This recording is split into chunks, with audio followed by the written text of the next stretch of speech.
Yes. Well, just like I said, before you talk to me, uh, bench is very important because in our last few games, bench is not performing well. But with Don and Jericho, uh, at least nakatulong sila dito sa sa production ng mga points and that's what we're waiting for because when it comes to rotation the previously talagang very short kami, that's why kinakapos kami sa dulo and then that's one thing na we want to arrest our low start pinag-uusapan namin yan but we have to understand that Meralco is coming off 11 days break before this game. So we know na they are very energetic and that's what happened the first quarter. Luckily, so yung sense of urgency ng team hindi nawala And then yun ang ini-expect ko dahil this game is really important for us. Although important din for Meralco, but we need to win in order for us not to be eliminated dahil very close some teams the bottom four is trying to their best, especially Converge. They have 4-6 record, so they know they have a chance. And we don't know yet what will happen, but we're not assured of anything. At least we have a chance. Let's go. Thank you, Coach Leo. Now we would like to open the floor to our friends from the press.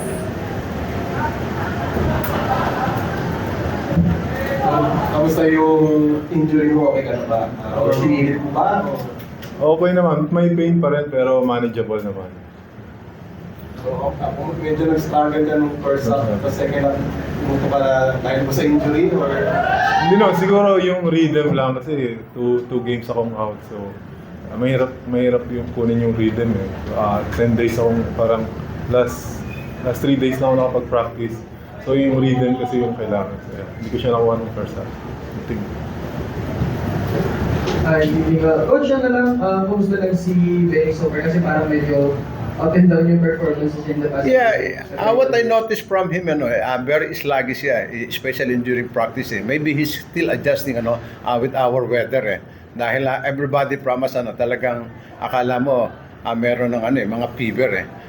They have to adjust, and especially now, kahit kayo, mag-ingat kayo dahil the haze, and that's happening because of the fire happening in the landfill na Botas, guys. It's really difficult to stay around the city, and probably there's a lot of virus going on in the area dahil I observe a lot of teams having a lot of problem regarding the cough and flu.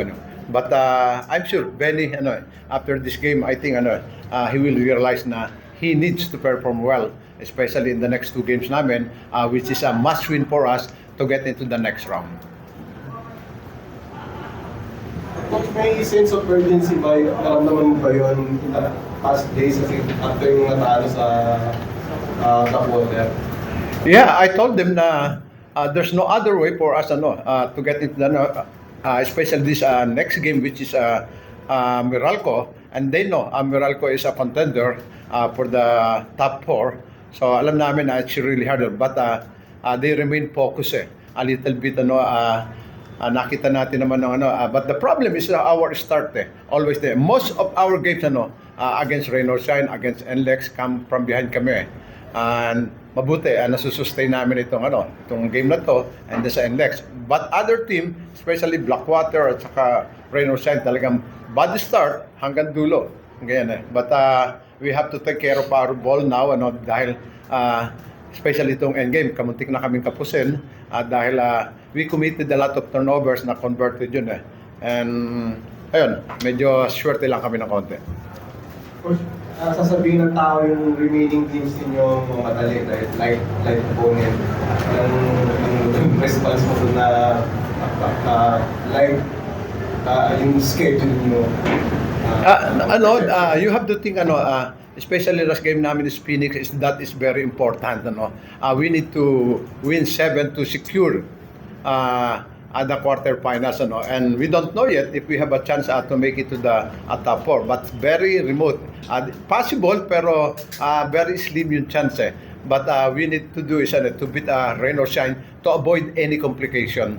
dahil Magnolia is still there and then Converge is at 4-6. So they have a chance because their next game is against NLEX and Blackwater. And then if they win in the next 2 games nila, so probably they're looking for a tie. And Magnolia right now is 4-6. So up for 5, may mga chance may chance pa yung Converge. That's why we don't need to be tied with Magnolia dahil Magnolia beat us by 19 points. So to avoid that that kind of scenario, so we have to win in our next 2 games. Great.